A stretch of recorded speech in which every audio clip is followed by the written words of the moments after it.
Assalamualaikum warahmatullahi wabarakatuh. Dear students, this is Arfat Mujib from Fayaz Educational Institute. Today I am with 8th standard science. Topic is about the following terms: asteroids, comets and meteors. इन तीन terms पे आज हम ध्यान देंगे कि ये asteroids क्या होते हैं, कॉमेट्स क्या होते हैं, मीटियोर्स क्या होते हैं। ये तो अदर हेवनली बॉडीज होते हैं जो कि हम स्पेस में पाए जाते हैं। इनको हम एक एक करके यहाँ डिस्कस कर लेंगे कि एस्ट्रॉइड्स क्या होते हैं। एस्ट्रॉइड जो होते हैं ये स्मॉल पीस ऑफ रॉक्स होते हैं या मेटल्स होते हैं जो कि स्पेस में पाए जाते हैं और सन को भी रिवॉल्व करते हैं अपने अपने ऑर्बिट्स में।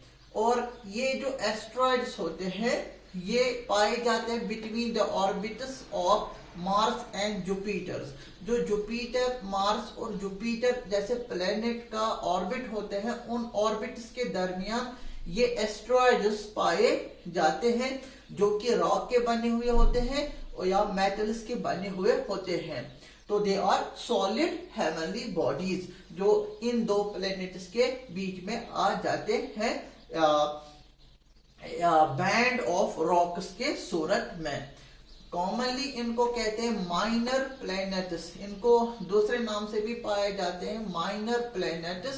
सबसे बड़ा जो लार्जेस्ट एस्ट्रॉइड जो है that is series that is size is 633 kilometre in diameter.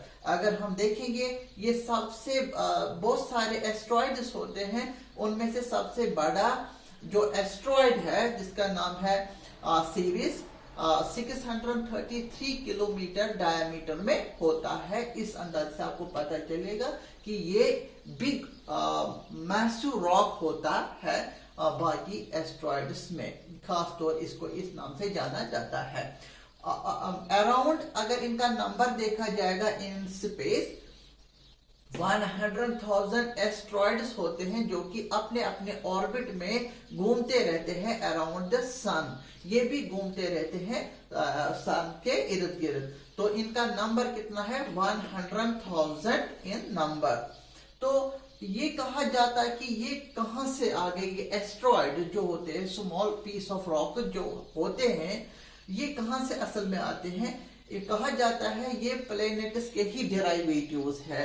जब भी प्लैनेट्स बनना शुरू हो गए मतलब जब वो बने प्लैनेट्स, सोलर सिस्टम में जो प्लैनेट्स बने उनका बच्चा खच्चा ये रह गए थे।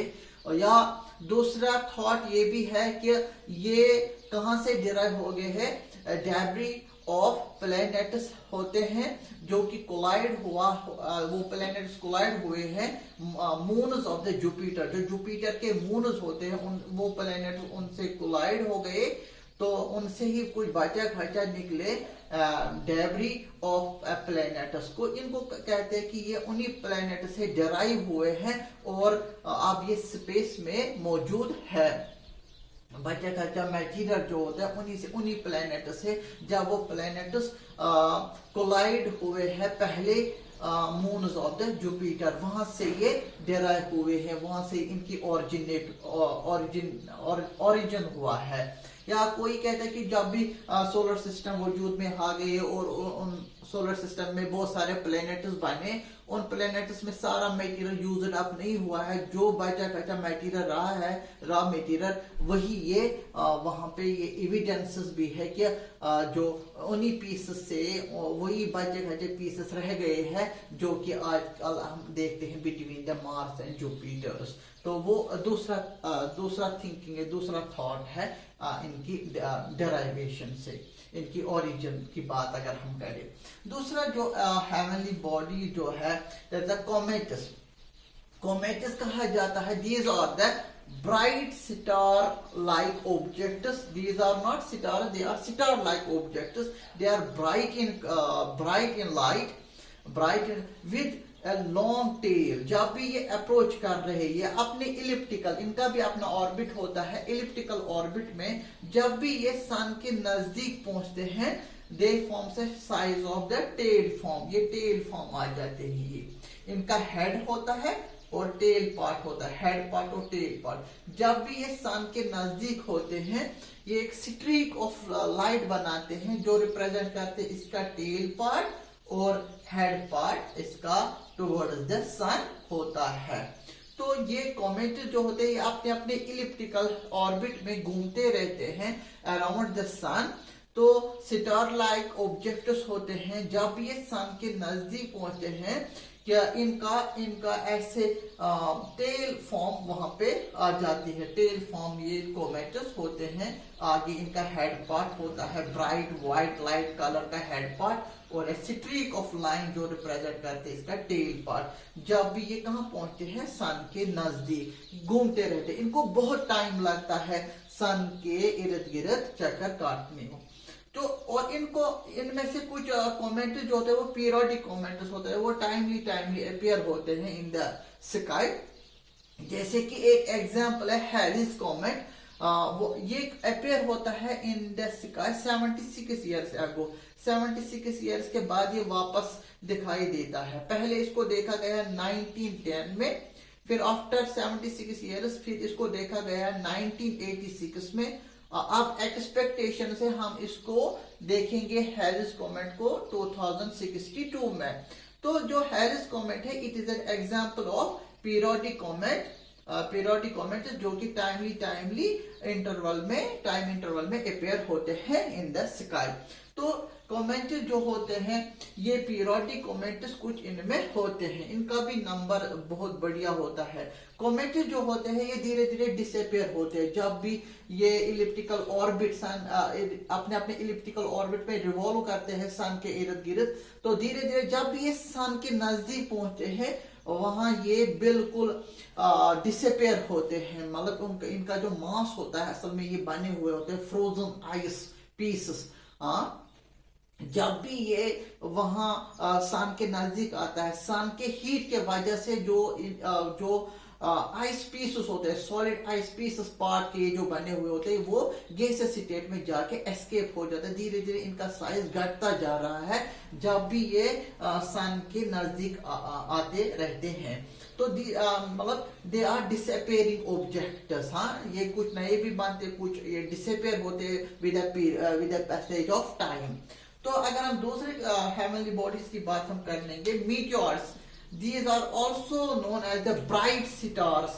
स्टार ये भी स्टार लाइक ऑब्जेक्ट होते हैं bright in light appears suddenly अचानक इन द स्काई। असल में कहते हैं कि इनका जो मीटियोर्स है ये असल में डेराइवेटिव भी है कि इसके कॉमेट से ही इनका वजूद है। कुछ जो कॉमेट्स होते हैं जब भी ये अपने ऑर्बिट इलिप्टिकल ऑर्बिट से भाग जाते हैं और अर्थ के ग्रेविटेशनल पोल के नजदीक आ जाता है या अर्थ का जो ग्रेविटेशनल फोर्स है उसके अंदर आ जाता है। और अब ये जो होता है डेब्री ऑफ हम कहेंगे these are the debris of comets जो स्काई में देखा जाता है। फ्यू मिनट्स में ये क्या होता है ये ग्लो हो जाता है और brilliant white flash of light के इसमें आ जाती है व्हाइट फ्लैश ऑफ लाइट और ये हिट करने जा रहे हैं किसको अर्थ को। हाँ, फाइनली डिसअपीयर होता है आसमान में डिसअपीयर होता है। असल में क्या होता है जो मीटियोर्स होते हैं ये आपने देखा होगा कभी in the sky streak of light, हाँ, that is moving towards the earth, जैसे लगता है ये अर्थ के नजदीक आ रहा है। असल में मीटियोर्स ही होते हैं रॉक बॉडीज होते हैं pieces of rock pieces of metals होते हैं जो कि कॉमेट से ही डेराइव हुए हैं। जब भी अपने ऑर्बिट को छोड़ के अर्थ के ग्रेविटेशन में आ जाता है। Now these bodies are going to hit the earth's surface, but before they going hit to the earth's surface ये disappear हो जाते हैं क्योंकि they catch the fire and they burn with a white flash। White flash of light से ये burn होते हैं।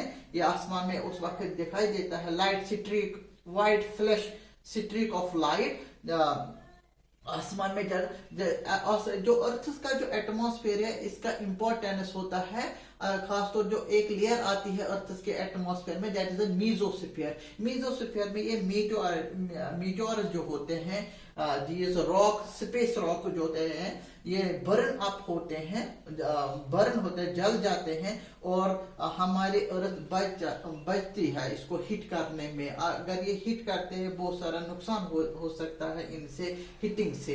Moon, अगर हम मून की बात हम करेंगे, अर्थ मून ज्यादा उसको मीटोर्स को हिट करते हैं, क्योंकि अर्थ का, मून का जो एटमॉस्फेयर होता है वो नहीं, there is no atmosphere on the surface of the moon ज्यादा, तो ये मीटोर्स वहां बर्न अप नहीं होते हैं, बर्न नहीं होते, वो यूजुअली तौर मून हिट होते हैं बाय द मीटोर्स। अगर अर्थ की हम बात करेंगे, अर्थ का जो एटमॉस्फेयर होता है, खासतौर मीजोस्फीयर में, ये बर्न होते हैं, जल जाते हैं, ये then it becomes into ash, gas form में ये फिर जाया हो जाता है before they hit to the surface of the earth. But कुछ पीस ऑफ मीटोर जो होते हैं वो बड़े रॉक्स होते हैं, वो पूरा नहीं जल पाते, कुछ पीसेस, फ्रेगमेंट पीसेस अर्थ के सरफेस पे पहुंचते हैं, हम उनको कहते हैं meteorites. Meteorites are the unburned pieces of the meteors, जो कि कुछ small fragment of rock, small fragment pieces of metals unburned रहते हैं और हिट करते हैं वाकई तौर पे अर्थ के सरफेस पे, हम उसको कहते हैं मीटोराइट्स। तो meteorites are the unburned piece of meteors which can hit the earth surface if not burned properly, या unburned रहते हैं। तो ये कुछ टर्म्स थे, अदर हेवनली बॉडीज थे जिनको हमने इसमें डिस्कस किया है। Asteroids, comets, meteors. जो एस्ट्रॉइड्स है, स्मॉल पीस ऑफ रॉक्स या मेटल्स होते हैं, ये कहाँ पाए जाते हैं? Between the orbits of Mars and Jupiter. Commonly इनको कहते हैं minors planets. Largest asteroids are the Ceres 633 kilometre in diameter होते हैं। इनका नंबर होता है 100,000 एस्ट्रॉइड्स। हाँ, अपने अपने ऑर्बिट में घूमते रहते हैं in the form of band of rocks, तो बिटवीन दीज प्लैनेट्स। और इनको दीज और असल में क्या होते हैं, ये these are the debris of planets का ही, प्लैनेट से ही इनकी ओरिजिन हुई है, कुछ बचा खचा रह गया है तो अब यहाँ ये मौजूद होते हैं। या कहते हैं कि प्लैनेट्स कुछ कोलाइड हुए हैं मून्स ऑफ द जुपिटर से, वहां से ये फ्रेगमेंट पीसेस डेराइव हुए हैं, ये एस्ट्रॉइड्स। कॉमेट्स की बात हम कर लेंगे। These are known as bright star like objects with long tail. जब ये अप्रोच कर रहे हैं सन पे, इनको ये टेड पोल शेप में आ जाते हैं। ये अपने इलिप्टिकल ऑर्बिट, और इनकी इलिप्टिकल ऑर्बिट होता है वो हाई इलिप्टिकल ऑर्बिट होता है, that across the other orbit of the planets. तो ये अपने अपने ऑर्बिट में घूमते रहते हैं स्टार लाइक। कुछ इनमें कॉमेट्स होते हैं पीरियोडिक कॉमेट्स, जैसे कि एग्जांपल में है हेलिस कॉमेट्स। 76 ईयर के बाद ये दिखाई देता है। पहले देखा गया इसको 1910 में, देन आफ्टर 1986 अब देखा जाएगा इसको 2062, जो आने वाला हमारा फ्यूचर। मीटोर्स जो होते हैं ये भी ब्राइट स्टार लाइक ऑब्जेक्ट्स होते हैं जो कि अपीयर होते हैं अचानक आसमान में, और कुछ मिनट्स के बाद, कुछ टाइम पीरियड के बाद ये ग्लो होता है brilliant white flash of light के साथ। ये हमारे अर्थ की ओर आ जाता है, तो फिर अचानक ये आसमान में डिसअपियर होता है, क्योंकि ये बर्न ऑफ होता है, ये ऐश में कन्वर्ट होता है, गैसेस मेटल में कन्वर्ट होता है, और हमारे अर्थ इससे हिट होने से बचती है। अगर ये मीटोर्स पूरे नहीं जल पाए, पूरे नहीं जले, पूरा बर्न नहीं होते हैं, और ये रॉक कुछ फ्रेगमेंटेड रॉक या बड़ा चट्टान भी हो सकता है, छोटा पेबल लाइक भी हो सकता है, ये हिट कर सकता उस वक्त अर्थ सरफेस को, उस वक्त नाम इसको पड़ता है इन मीटोर्स को मीटोराइट्स। तो this is all about the asteroids, comets and meteors. I hope you understand about this topic. Thank you.